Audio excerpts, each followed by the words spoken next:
मेरा महबूब आया है, मैंने सुहानी रात ढल चुकी। शहंशाह तरन्नुम जिन्हें हिंदी फिल्म जगत का तानसेन कहा गया, आज बात कर रहे हैं बेहतरीन गायककार मोहम्मद रफी साहब की। मोहम्मद रफी साहब ने 1940 के दशक से 1980 के दशक तक कुल 26,000 गाने गाए।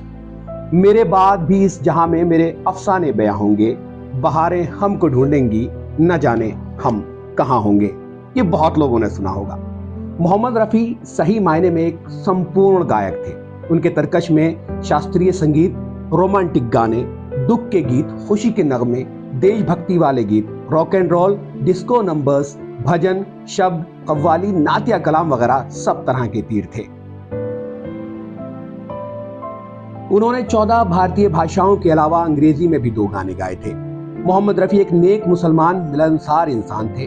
आजादी के समय विभाजन के दौरान उन्होंने भारत में रहना पसंद किया। मोहम्मद रफी को उनकी दरिया दिली के लिए भी जाना जाता है। वो हमेशा सबकी मदद के लिए तैयार रहते थे। कई फिल्मी गीत उन्होंने बिना पैसे लिए या बेहद कम पैसे लेकर गाए। 70 के दशक में नौशाद ने एक रेडियो इंटरव्यू में कहा था, मैंने बड़े से बड़े गायक को सुरों से हटते हुए देखा है, एक तन्हा मोहम्मद रफी है जिनको कभी सुरों से हटते हुए नहीं देखा। इन दोनों ने कुल 41 फिल्मों में एक साथ काम किया। एक बार एक दूसरे रेडियो इंटरव्यू में नौशाद से पूछा गया, अगर आपको अपनी जिंदगी की सबसे अच्छी संगीत रचना करनी हो तो आप क्या करेंगे? नौशाद का जवाब था, रफी और मैं हमेशा एक हुआ करते थे। उनके जाने के बाद मैं सिर्फ 50% बचा रह गया हूं। मैं अल्लाह पाक से दुआ मांगता हूं कि वो रफी को इस दुनिया में सिर्फ 1 घंटे के लिए दोबारा भेज दे ताकि मैं अपनी बेहतरीन संगीत रचना कर सकूं। किसी शायर ने क्या खूब लिखा है मोहम्मद रफी साहब के लिए, अ ट्रिब्यूट टू रफी साहब। फरिश्ता जमी पे था वो गायकी का, कहां कोई सानी मोहम्मद रफी का। वो दुल्हा वो दुल्हन बारातें विदाई, कोई रंग छूटा नहीं जिंदगी का। तेरे भक्ति गीतों के पावन सुरों में हुआ दिव्य दर्शन किशन राम जी का।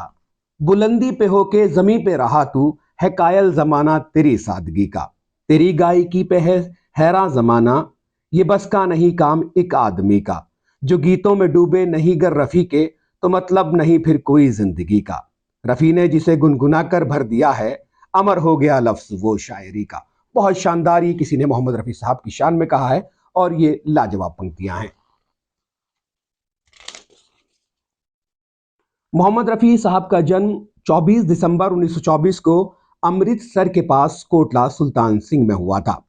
रफी साहब जब 7 साल के थे तो वो अपने बड़े भाई की दुकान से होकर गुजरने वाले एक फकीर का पीछा किया करते थे, जो कहानी मोहम्मद रफी के तमाम फैंस जानते हैं, जो उधर से गाते हुए जाया करता था।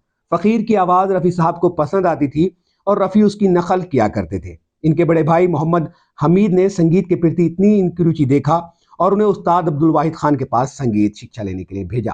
एक बार ऑल इंडिया रेडियो लाहौर में उस समय के प्रख्यात गायक अभिनेता कुंदन लाल सहगल के गाने के लिए आए थे। उन्हें सुनने मोहम्मद रफी और उनके बड़े भाई मोहम्मद हमीद भी गए। अचानक बिजली गुल हो जाने की वजह से सहगल ने गाने से मना कर दिया। रफी के बड़े भाई ने आयोजकों से निवेदन किया कि आप रफी साहब को मौका दो, और रफी साहब को वहां मौका मिला और रफी साहब ने वहां से अपनी कामयाबी के झंडे गाड़ने शुरू कर दिए। ये छोटी सी पेशकश थी हिंदुस्तान के गायकार, एक ऐसे गायककार जिनके नगमे आज भी सुने जाते हैं, तो उनकी आवाज की जो कशिश है वो भुलाए से नहीं भूली जाती। वीडियो अगर पसंद आई आपको तो लाइक करें, शेयर करें और कमेंट्स करना बिल्कुल ना भूलें।